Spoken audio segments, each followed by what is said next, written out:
Don Jaime Suárez, Seremi de Educación, bienvenido a ¿En qué estamos? De Canal 5. Gracias, Raúl, gracias por invitarme nuevamente. Sí, Hemos claro. estado un par de ocasiones ya juntos y estuvimos juntos mucho tiempo, estudiamos En los juntos. tiempos universitarios. ¿Qué tiempos aquellos? Pero el siglo pasado, así que mejor olvidémoslo. No, sí, bonito. Bonito. Las disertaciones, cuando toca hacer cosas. Sí, sí, es bonito, el ambiente universitario agradable y pasamos buenos momentos ahí. Bien, pues. Momentos de todo se pasa, como en la vida, pues. Es una vida más pequeña, Es una vida más pequeña. un ¿no? extracto de vida. Cuando Sí. empezábamos, economía, que era un ramo difícil, algunos ramos medio complicados, pero hay que aprender Sí. de todo. Lo que pasa es que yo creo que todas las cosas con dedicación, con entrega, con alma, tienen que salir adelante. Son cosas, nosotros somos personas. Claro. Yo recuerdo que teníamos un profesor que era de lenguaje, uno que tenía un doctorado en Francia, ¿bien? Ah, que era cura. No, había uno que era bien estrambótico para vestirse, me acuerdo, pero que sabía una barbaridad. Sus clases eran una maravilla, me acuerdo. Tenía unos discursos muy encendidos, uno de los primeros que nos hizo, y que una vez nos enseñó unas cosas que fue en una biblioteca, por ahí nos hizo una clase, y cuando termina yo le digo, oye, esta sí que fue una complicación, porque me va a obligar a leer de nuevo todo lo que había leído, porque hay que reinterpretar con la fórmula que Bueno, tenía. a mí me ha pasado con algunos libros, uno muy simple, por ejemplo, simple a primera vista. Yo lo he leído en diferentes etapas de mi vida, Juan Salvador Gaviota. Y vuelas distinto. Y claro, uno vuela de distinta manera cada vez que lo lee. Y hay libros que tienen eso, que tú lo vuelves a leer y te toma por otro lado. Bueno, Jaime Suárez, estamos haciendo un paréntesis de recuerdos del siglo pasado. Y ahora, ¿cómo está la educación? Ahora, aquí. Bueno, la educación es un tema apasionante, es un tema que nos ha llevado a reflexionar mucho. De hecho, estamos en este minuto con una jornada de reflexión con todos nuestros supervisores acá cerca de Linares, y en donde se hacen las pausas necesarias. Fíjate que la educación tiene una característica y que en esencia, tratando, yo diría que la materia más importante para la supervivencia intelectual de los seres humanos, porque la educación es la que resguarda, la que da cuenta, la que lleva un registro, la que transmite el conocimiento. Si no existiera, volveríamos a punto cero. Pero no ha cambiado. Tú vas a una consulta del médico y hoy día el médico utiliza mucha tecnología. Un topógrafo, un arquitecto, los arquitectos de hecho ya no dibujan en un tablero, es todo digital. Todo ha cambiado. Y la educación sigue en esencia siendo lo mismo, un profesor, un pizarrón y los alumnos. Pero antes era más frontal, parece, el profesor era el que sabía y uno el que escuchaba. Ahora los alumnos, una palabra, si no la sabe, la busca. No, pero no ha cambiado mucho. ¿No? O sea, tú ves una foto de la sala de clase de hoy exactamente a una sala de clase del siglo pasado y del siglo anterior. ¿Ya? En esencia no ha cambiado mucho. Entonces, el desafío va por el lado de cómo nosotros poder tomar todo esto que tenemos y darle un vuelco a la educación. Se habla mucho, y yo creo mucho en eso y estoy confiado de que nosotros, tú, yo, que tenemos nuestros años, y la gente joven, todos vamos a participar del momento histórico en que Chile pase de ser un país en vía de desarrollo a ser un país desarrollado. Un sueño que hemos tenido hace rato y hemos estado rajuñando. Hemos estado rajuñando. Yo creo que ahora con este crecimiento lo podemos alcanzar, ya con una continuidad política, lo podemos alcanzar. Y tener el honor de decirlo, nosotros ya poco tiempo nos va a quedar para decirlo, pero sí los chiquillos jóvenes que están hoy día vigentes, están en el mundo del trabajo, decir nosotros fuimos la generación que llevó a este país al desarrollo. Pero para eso, el modelo educativo tiene que ir cambiando. Y de alguna forma nosotros hemos ido introduciendo variables. Primero, determinar caminos claros. Nosotros pasamos 4 años pendientes de la gratuidad. Los últimos 4 años, todo el gobierno de la expresidenta, el tema fue la gratuidad. Y nos gastamos además toda la plata en la gratuidad. Y lo que es más triste y más frustrante, no alcanzamos la gratuidad. O sea, lo que se dijo que se iba a alcanzar, no se alcanzó. Y además se nos acabó la plata. Y además estuvimos focalizados en la educación superior, que no me parece mal, pero creo que el deber del Estado es tener una mirada Hay más que partir por transversal. abajo también. Entonces se hizo una reforma educacional que nos ha tocado a nosotros implementar y llevar a cabo. Nosotros como buenos ciudadanos lo hemos hecho de la mejor forma posible, pero es evidente que esa reforma educacional que se hizo en el gobierno anterior tiene serias deficiencias, porque está hecha con un enfoque ideológico, un enfoque doctrinal, no un enfoque radicado en la educación, porque si hubiera sido con una mirada alta respecto a la educación, te habría dicho, a ver, la educación, que la educación es parvularia, básica, media, universitaria. ¿Cuál de todo estamento es el que está mejor o el que está peor? ¿O cuál es el que está funcionando? Estaba claramente funcionando la educación particular subvencionada bien. Estaba claramente con algunas dificultades de la educación superior. Y estaba con serias dificultades, y aún sigue estando la educación pública. Porque la educación pública en relación a los colegios particulares subvencionados y a los particulares está muy en desmedro. Entonces, ¿qué es lo que hace un gobernante o un gobierno? Bueno, invierte donde está el déficit. Invierte, debería haber sido la reforma enfocada a invertir en la educación pública para levantarla y ponerla al nivel de la educación particular subvencionada. ¿Qué es lo que se hizo? Totalmente lo contrario. Se desarmó el esquema de la educación particular subvencionada y hoy día tenemos colegios que tenían un súper estándar y en 6 meses llegó la droga a ese colegio. Entonces, en lugar de poner los recursos en la educación pública y levantar el estándar de la educación pública. Se le quitaron los patines. Sí, yo creo que no puede haber mejor analogía que esa que se hizo en su minuto, porque literalmente se le quitaron los patines y yo creo que también se le amarraron los pies.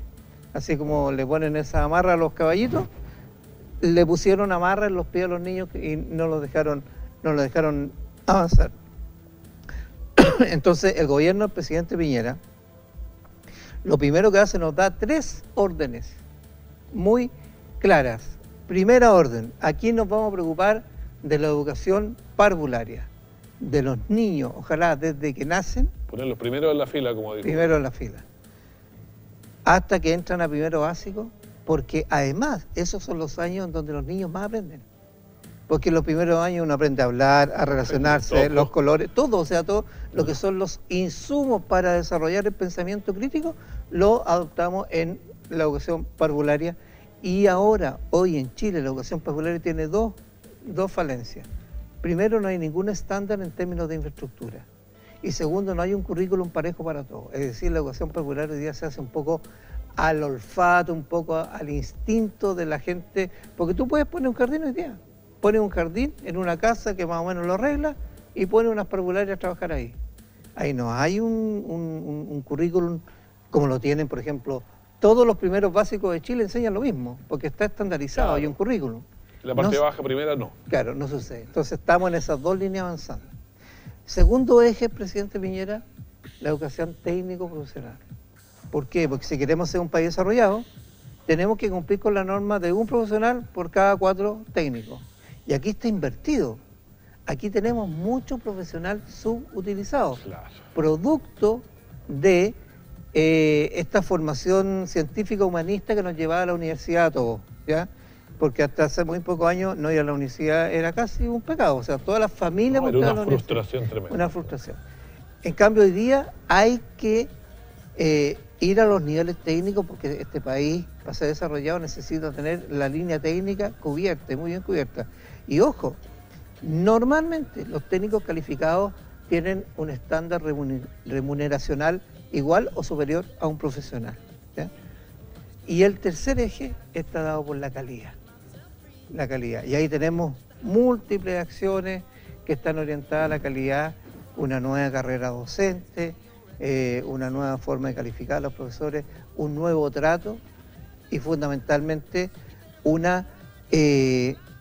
recuperar el aula, recuperar el respeto. Aula segura, quiero hablar de eso antes. Pero antes de ir al aula segura y otras preguntas que quiero hacer, tengo esa sensación. A ver, primero, siempre en Maule éramos casi los últimos de la fila, pero ahora es cierto, ¿no?, que hemos ido escalando y estamos más arriba. Incluso en algunas áreas lineares nos va bastante bien a nivel regional. Lo primero que les quiero decir a todos los maulinos es que nosotros, yo no sé qué pasaba hace muchos años, pero he revisado los últimos 5 años y somos buenos.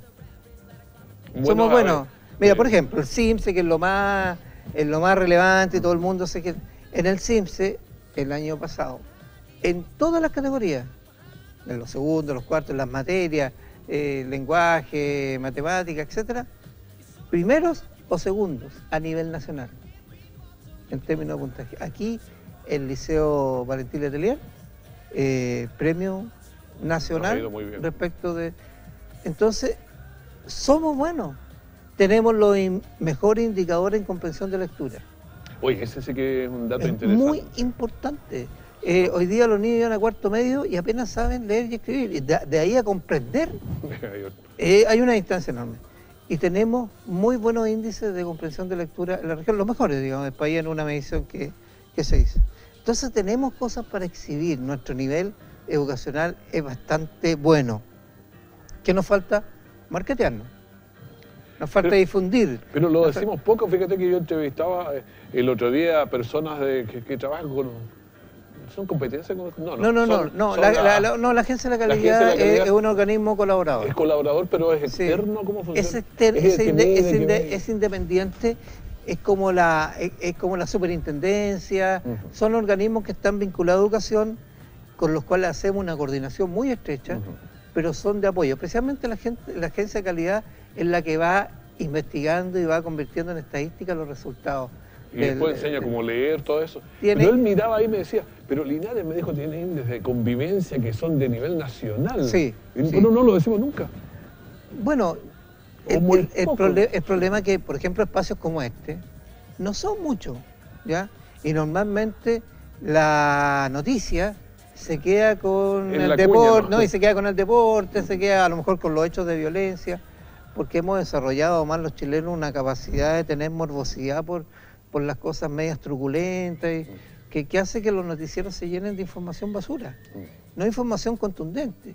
Esta información que tiene una cadena, si tú le dices a la gente, mire, lo está haciendo bien, a los profesores le dices, vamos en la senda correcta, eso se va multiplicando. Pero los motiva, porque de repente empezamos a echar abajo si no sabemos, no, está todo malo. No, yo con datos podemos sentarnos a conversar y tenemos mucho de qué enorgullecernos en educación en esta región especialmente.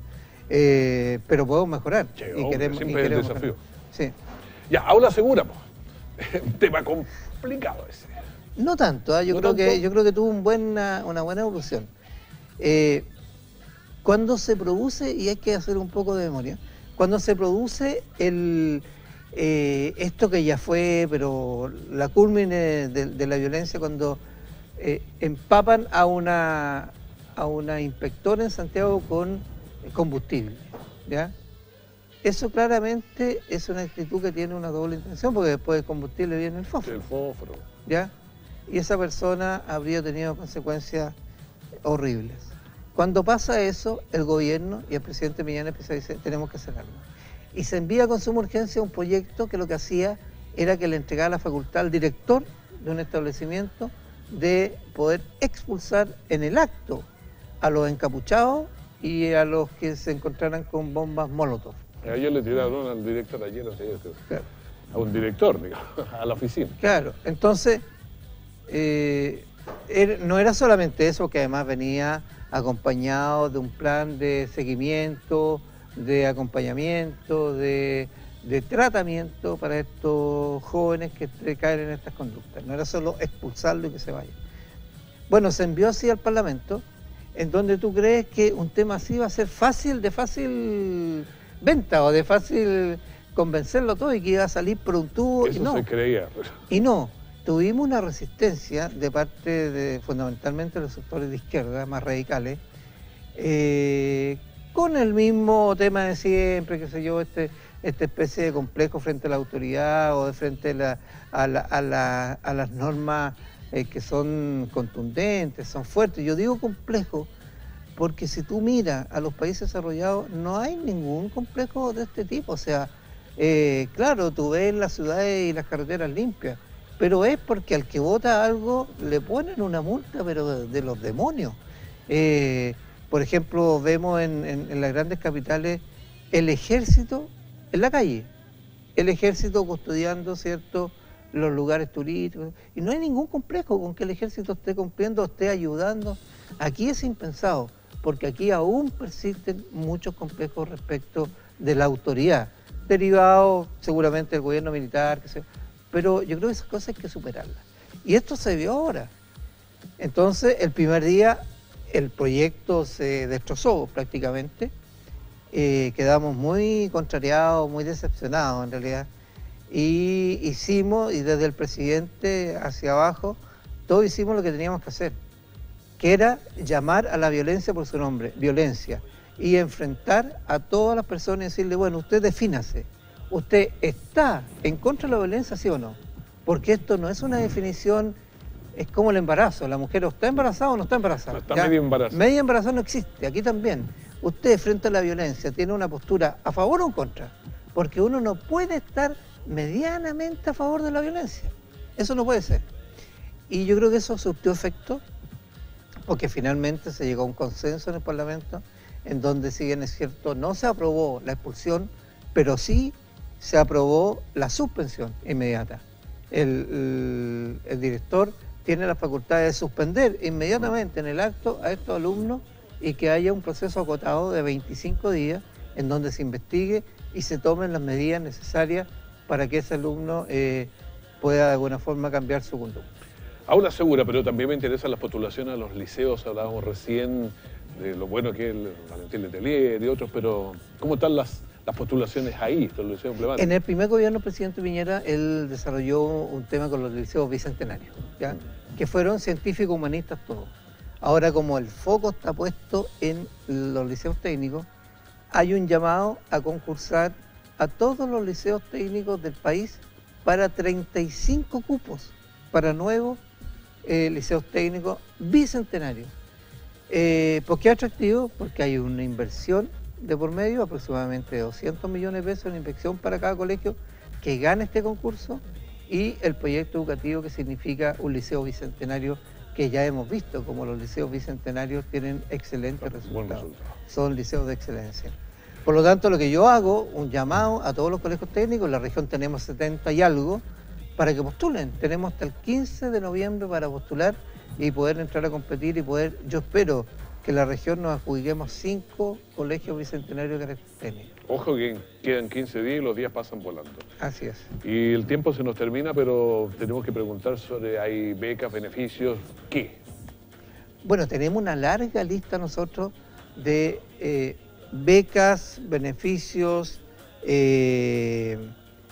créditos universitarios, gratuidad también para la educación superior, y todo eso está en pleno proceso de postulación. El llamado es a que por favor se metan a la página del Ministerio de Educación, y busquen ahí gratuidad.cl, y ahí se les va a explicar toda la gama de los beneficios desde los niños de básica hasta los universitarios. Y también el 22 de noviembre se termina el periodo de postulación. Todo es más o menos rápido. Por eso es importante y queríamos hacerlo notar, porque hay beneficios de todo, de diversos tipos, oftalmológicos, en fin. Pero hay que postular, hay que meterse a la página, y a los apoderados fundamentalmente, y a los chiquillos que están en la universidad, que hoy día a lo mejor no tienen gratuidad y no tienen un beneficio, que ingresen y postulen, porque todos los años esto se amplía. Y tenemos pendiente en el Parlamento también el financiamiento solidario, que va a significar, si se aprueba, que ningún joven en este país deje de estudiar por recursos. Perfecto, se nos ha terminado el tiempo y conversamos bastante. Creo Mucho. que siempre es bueno conversar, tener estos marcos teóricos grandes y después hablar de las cosas chicas también. Así que es un Gracias, agrado Raúl. tenemos. Igualmente.